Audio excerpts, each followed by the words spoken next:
Ассалаумағалейкум, қадірлі Казспорт телеарнасының көрермендері, сіздердің назарларыңызда көкпардың ересектер арасындағы 17-ші Қазақстан Республикасының чемпионаты.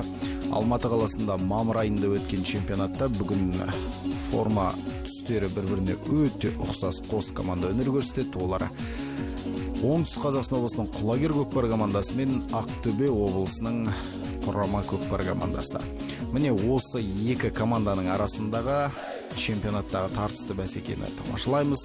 Бұл әрине өз топтарындағы әзірге іріктеу бәсекелері. Алматының жасыл ипподромы көкпардың осындай керемет тойына толып жатыр десек болады.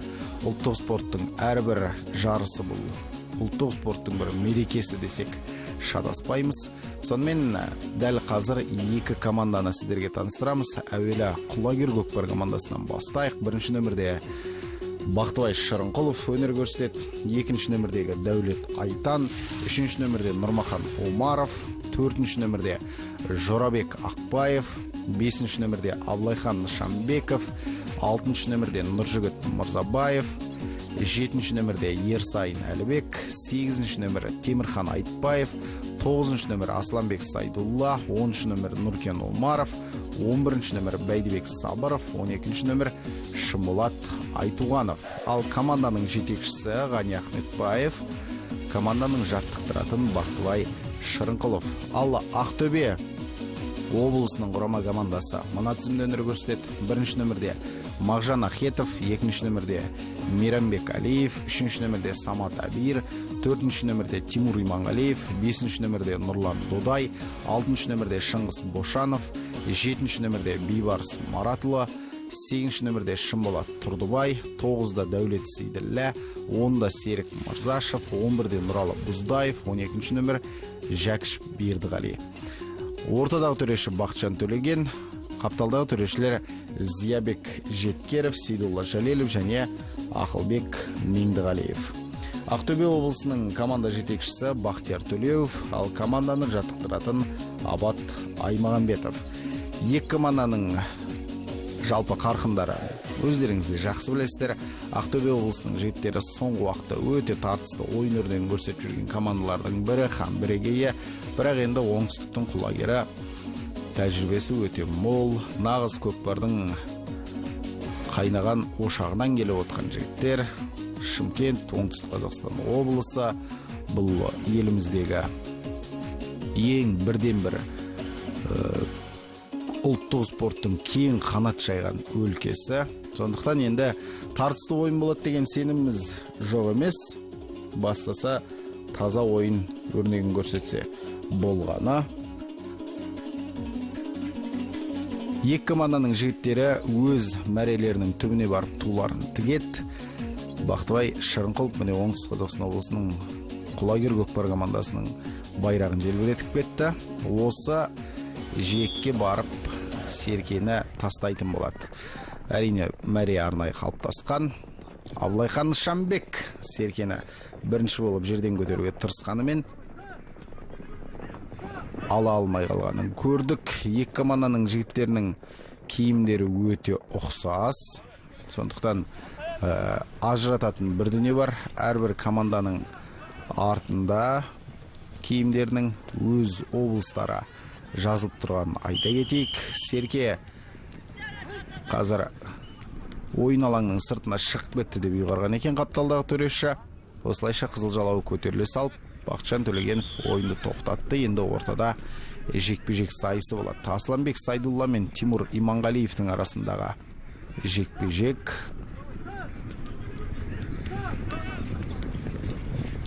Тимурдың астындағы Ақбақай, қасқа күрең Мираж.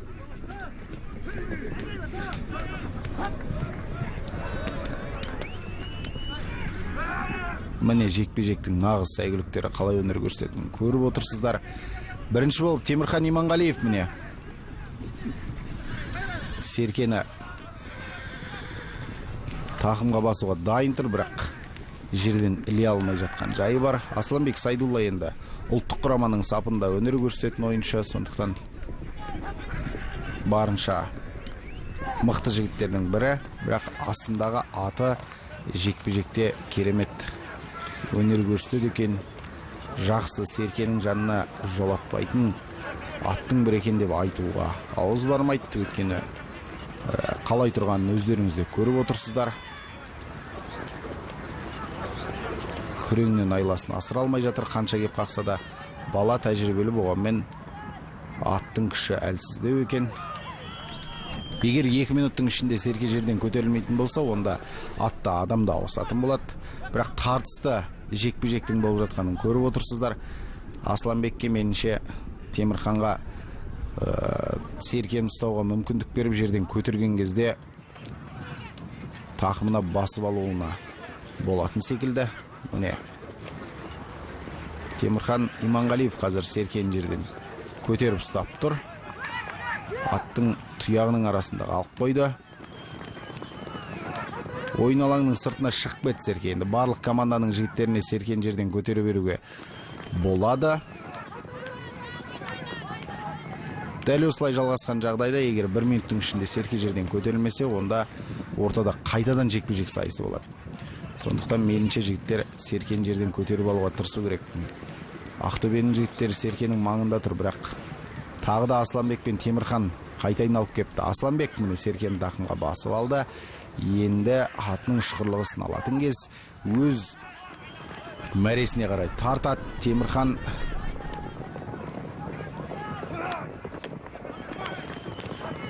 Айтбаевқа қазір Серкені тақымдап бергенін көрдіңіздер.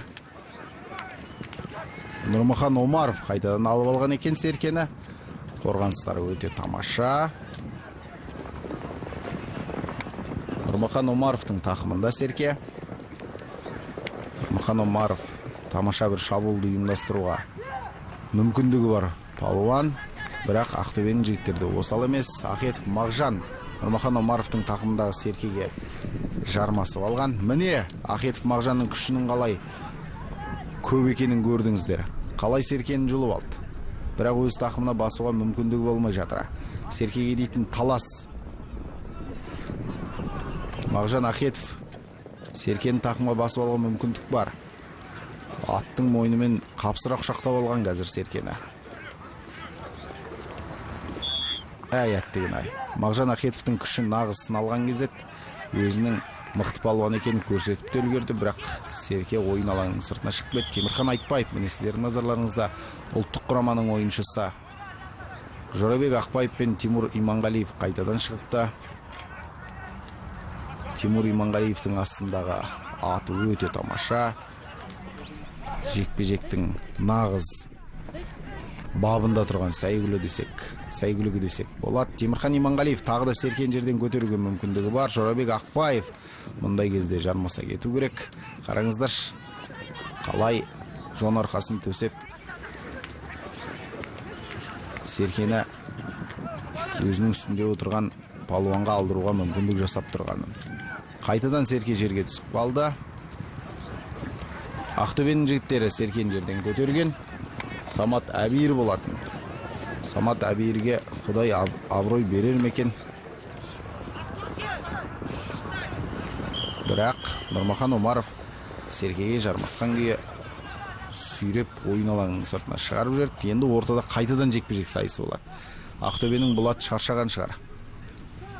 Басқа сәйгүлік шығар мекен, бірақ жоқ, Ерсайын Әлібекке қарсы тағы да сол Тимур Иманғалиев шыққан екен.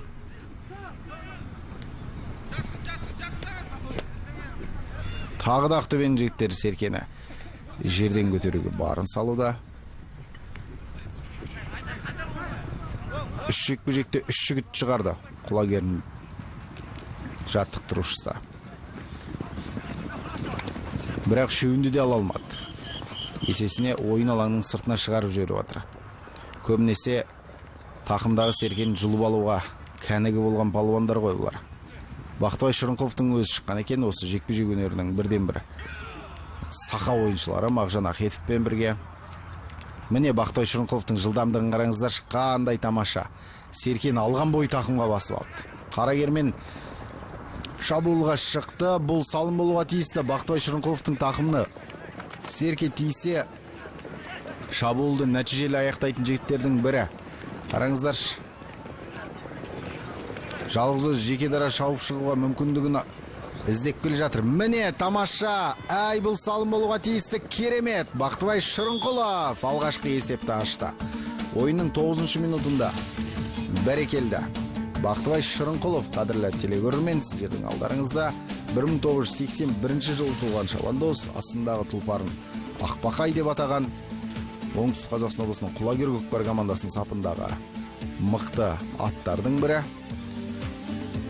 Міне Оңтүстік Қазақстан облысының тумасы, Оңтүстік Қазақстан облысының Құлагер көкпар командасының жаттықтырушысы әрі капитаны, ең бірі мықты ойыншыларының бірі алғашқы есепті ашып отыр. Шеберліктің қандай екенін, тәжірибенің қандай екенін көрсеткендей Бақтыбай Шырынқұлов жекпе-жектен алды да керемет шабуылды ұйымдастырып есепті ашты алғашқы.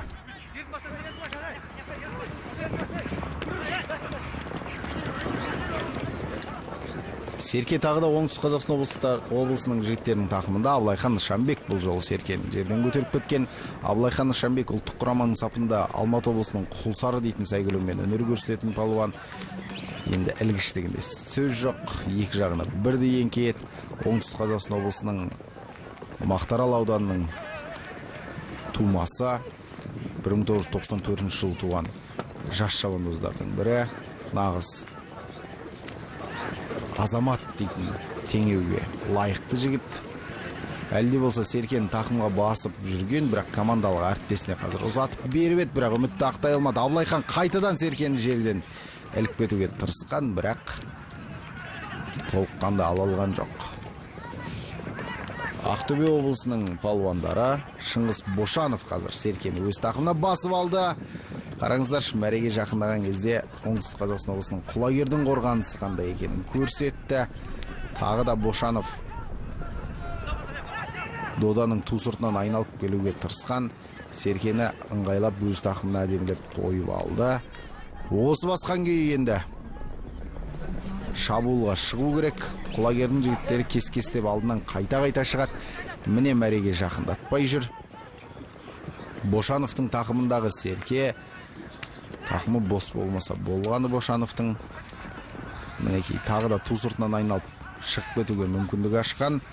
Өзіне алайда Құлагердің жігіттері екпінін басып тастады.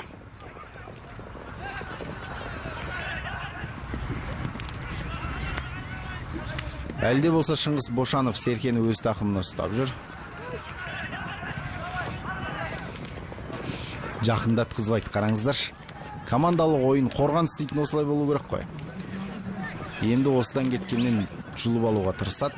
Тақымындағы Серкені оңтүстіктің жігіттері, бірақ әлде болса сон білегімен тастай тақымы Бошановтың Серкесін алдырар емес, бірақ жерге түсіріп алды. Мұны әдемі пайдаланған Бәйдібек Сабыров, қадірлі телегөрермен, Бәйдібек Сабыровтың тақымында Серке шабуылды қараңыздар.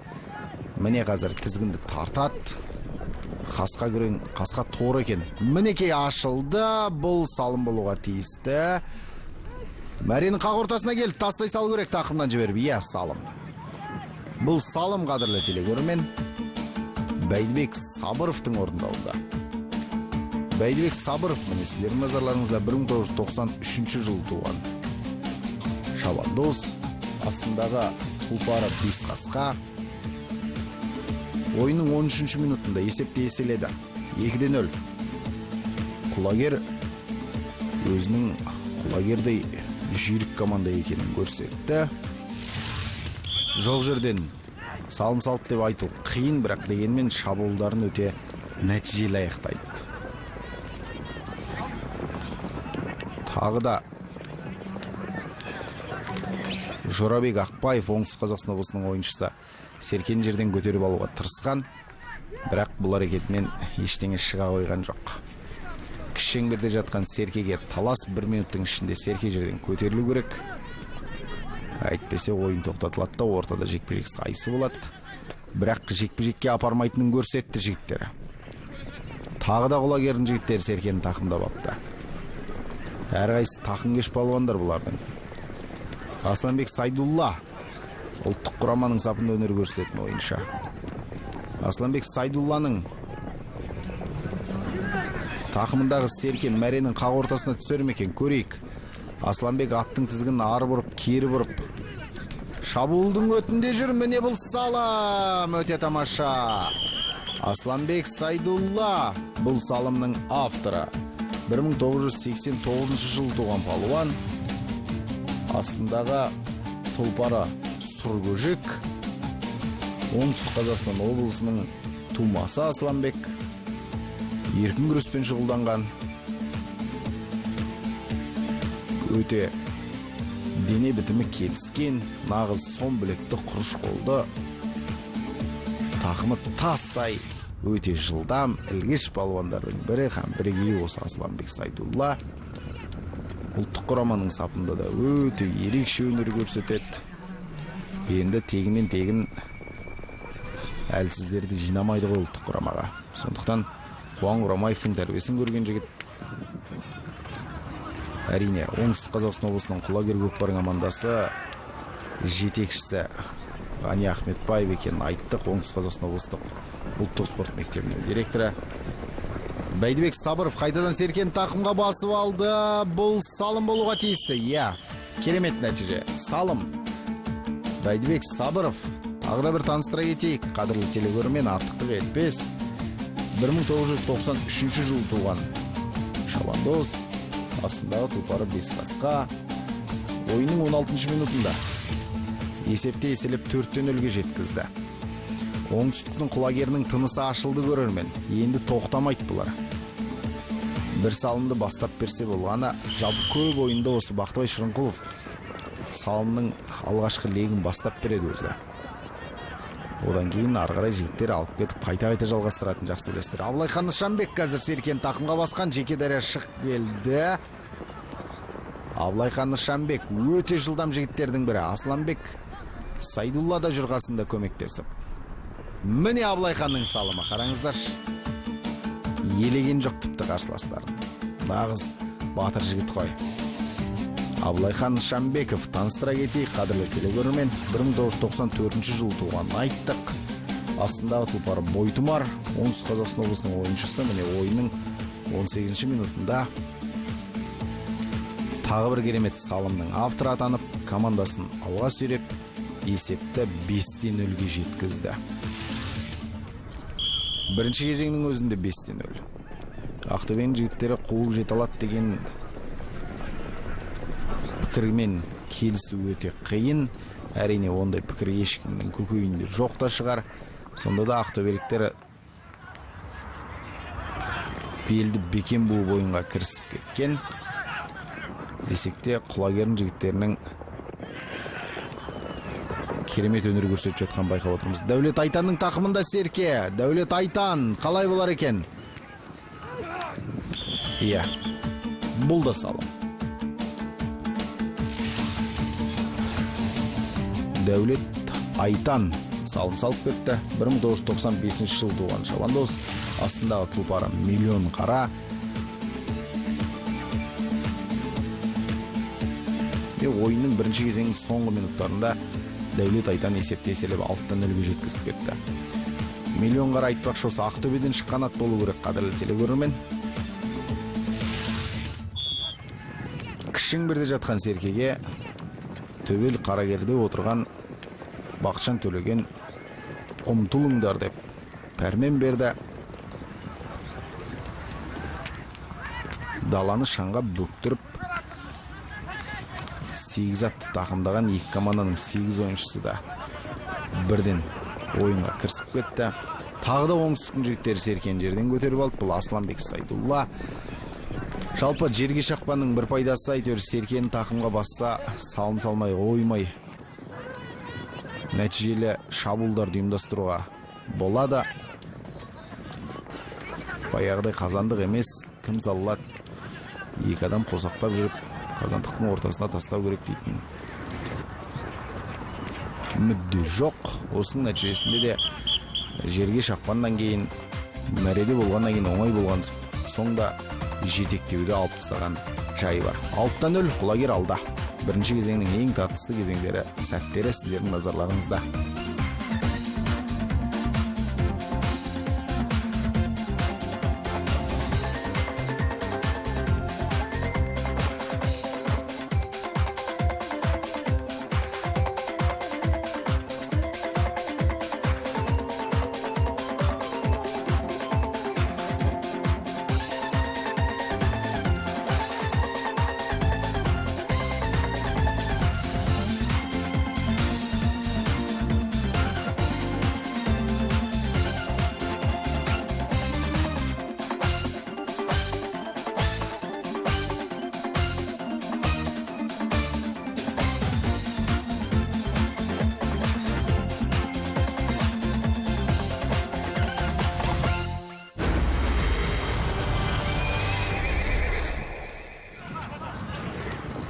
Арнамызға енді ғана қосылған көрермендер болса, айта кетейік, Казспорт телеарнасының эфирінде көкпар бағдарламасы.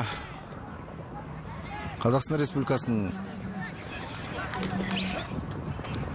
ел чемпионатының іріктеу кезеңдерінде Оңтүстік Қазақстан облысының құлагер көкпар командасымен Ақтөбе облысының құрама көкпар командаларының арасындағы тартысты бәсекені тамашалап отырмыз. Ақтөбенің 2-ші нөмірдегі ойыншысы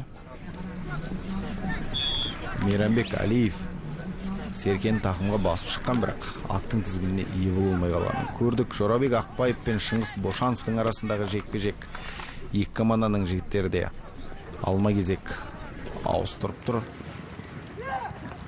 Нұржігіт Мырзабаевты көріп отырмыз. Құлагер көкпар командасының әккі ойыншыларының бірі. Міне Жорабек Ақпаев Серкені қалай тақымға басып болғанын көрдіңіздер.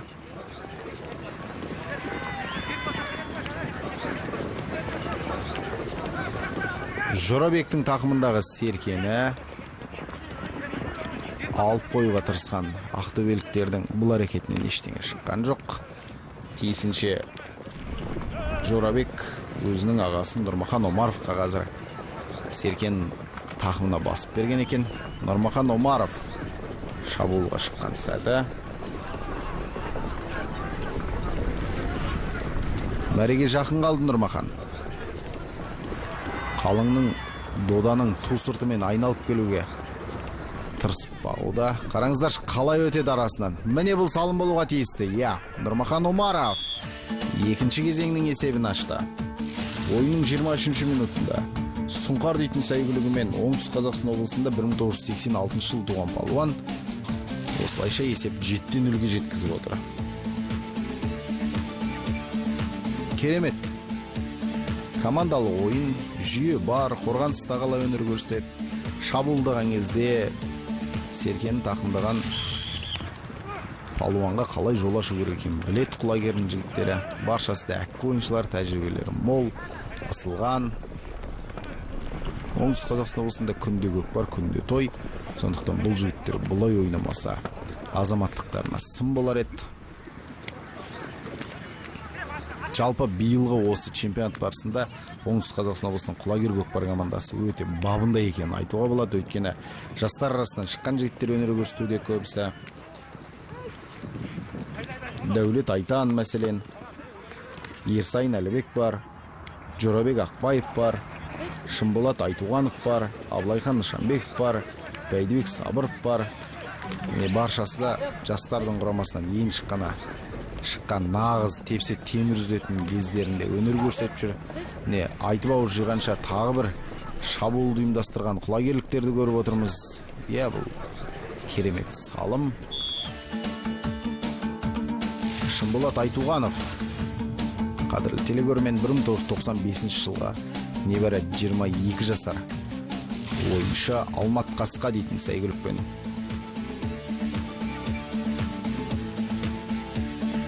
ойынның 26-шы минутында есепте еселіп 8-0-ге жеткізіп отыр.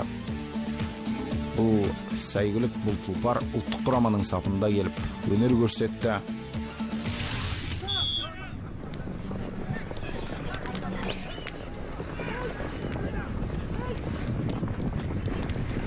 Тағы да оңтүстіктің жігіттері. Абылайхан Нышанбек 5-ші нөмірдегі.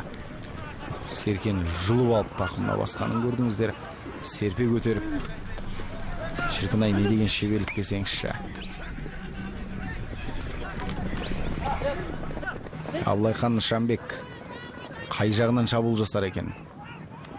Ту сыртынан бара ма, әлде қалың доданың арасымен аттың тізгінін қоя бермек пе? Ол әрине бір құдайға және өзіне аян. Мағжан Ахетов міне Серкеге жармасқан сәтін көрдіңіздер, бірақ Абылайхан бұлай келген балуанға Серкені бере салады. Көкпаршы емес, жан-жағына қарап жүр. Нұрмахан Омаровқа Серкені ұзатып берді. Нұрмахан Омаров бүгінгі бәсекеде көп салым салайын деген ниеті болған секілді.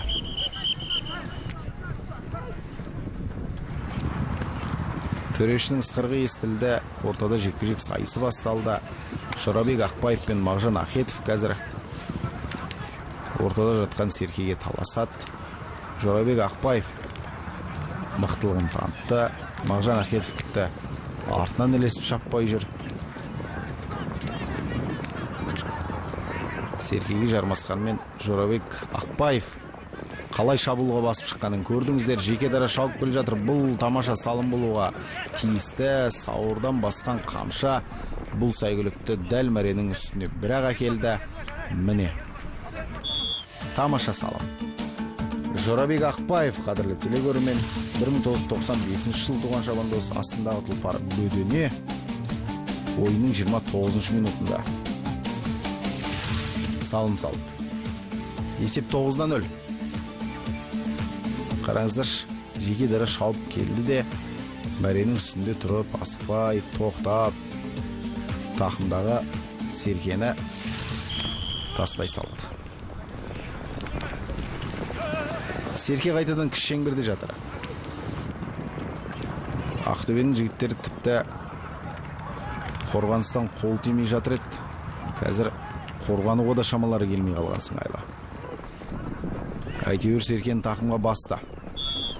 Бірақ басқан сол еді. Шымболат Тұрдыбайдың құлагердің жігіттері қаумалап келді де ойын алаңның сыртына шығарып жіберді. Ортада қайтадан жекпе-жек сайысы болады енді.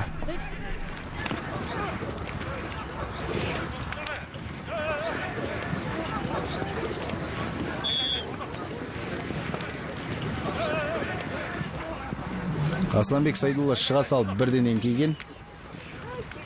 Бірақ Серкені Шымболатқа, кешіріңіздер, Жорабек Ақпаевқа сыйға тартып кеткен сыңайлы.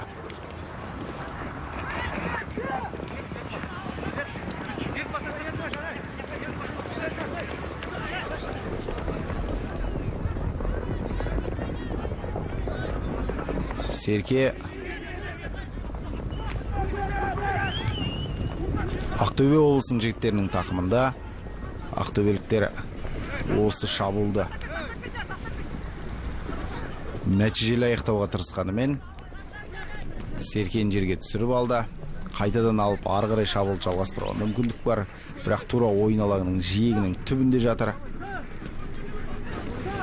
Ойын алаңның сыртына шығып кетпесе болғаны. Асланбек Сайдулла қайтадан Серкені жерден көтеріп алды. Тақымға басқан күйі шабуылды бірден ұйымдастыратын, ойланып артына қарайламайтын жігіттердің бірі һәм бірегей Асланбек. Асланбектің тақымындағы Серкеге талас өрбіп жатыр. Ойын алаңның сыртына шығарып жүретін секілді, бірақ Асланбек өз шықса да Серкені ішке тастап кеткенін көрдіңіздер. Төрешінің ысқырығы естілді. Серке ойын алаңының сыртында, енді ортада жекпе-жек сайысы болады.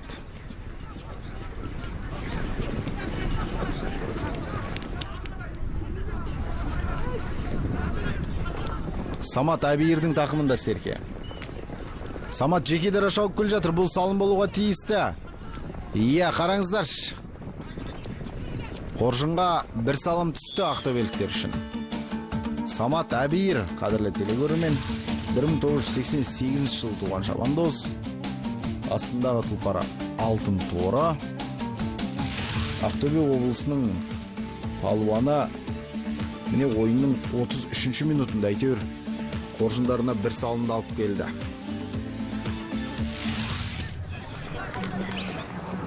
Есеп 9-1.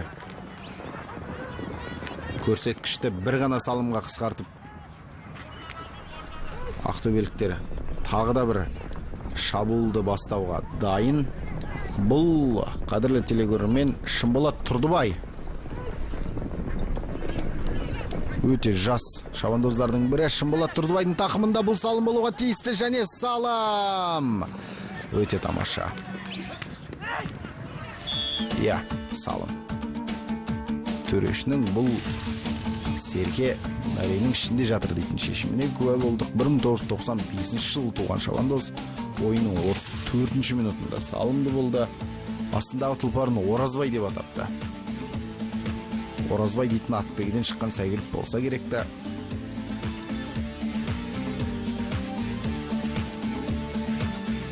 Шымболат ақтөбеліктердің қоржынына екінші салым салды. Тамаша.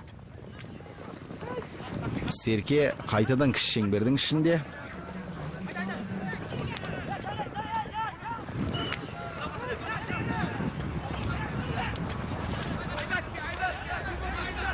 Көзілеспес жылдамдықпен. Әйтеуір құлагердің жігіттері тағы да Серкені жерден көтеріп алып кетті. Бірақ жерге түсіріп алған екен. Шіркін-ай. Бұл Дәулет Айтан болуға тиісті. Дәулет Айтан Серкені тақымға басып, Қарагермен қалай шабуылға шыққанын көрдіңіздер. Жеке дара келе жатыр. Әрине бұл салым шығар. Бірақ кім білсін? Иә, тамаша салым. Қорғаныста жүрген Ақтөбенің палуаны 9-шы нөмірдегі Дәулет Сейділлә атынан өз аударылып қалды. Дәулет Айтан 1995 жылы туған шабандоз. Астындағы Миллион қара дейтін сәйгүлігі. Оңтүстік Қазақстан облысының палуаны.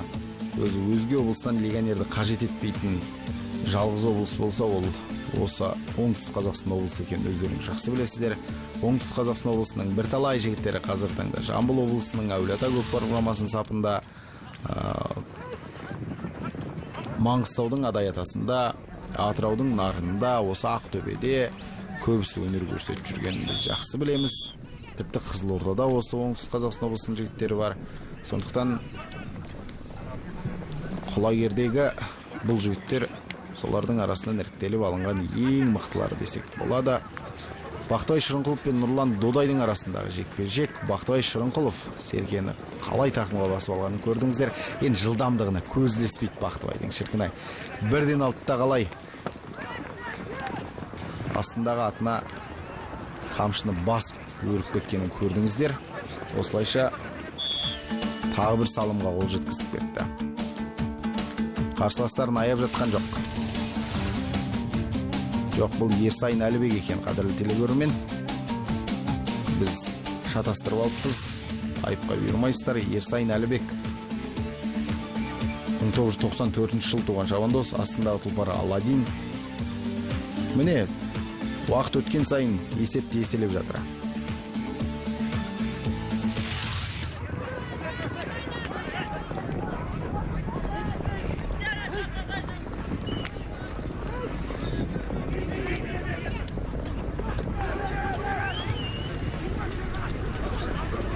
Ат тұяғының астында жаншылып жатқан Серкенің сирағына бір алақан кеп тиді, және Серкені бірақ ол жерден көтеріп ала алған жоқ. Мағжан Ахетов Серкені тақымға басқанымен бәрі де кеш болды, өйткені ойын алаңның сыртына шығып кетті. Құлагерліктер ағыстырып шығарып жіберді десек жөн болатын шығар. Ортада қайтадан жекпе-жек сайысы Асланбек пен Бейбарыс Маратұлы.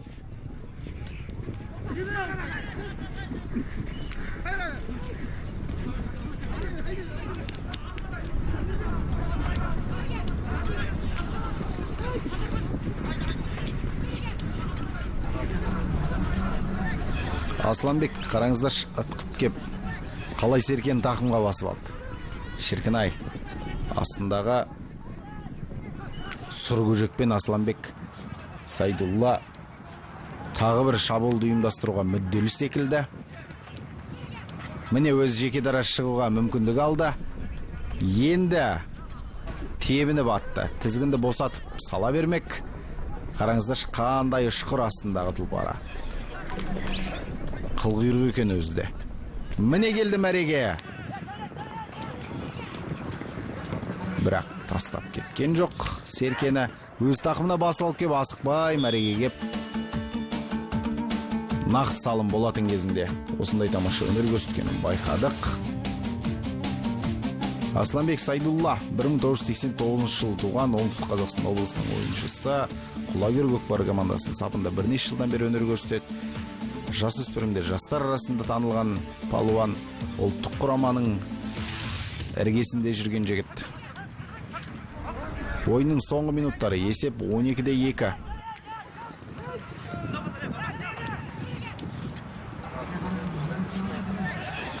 Құлагердің жігіттері Ерсайын Әлібек тағы да Серкен тақымға басты. Ерсайын Әлібектің астындағы аты өте жылдам. Міне қазір мәреге келді. Қайта айналып мәреге тағы бір шабуылын ұйымдастырады. Ерсайын Әлібек Серкені дәл мәренің қақ ортасына тастағанын көрдік. Тамаша.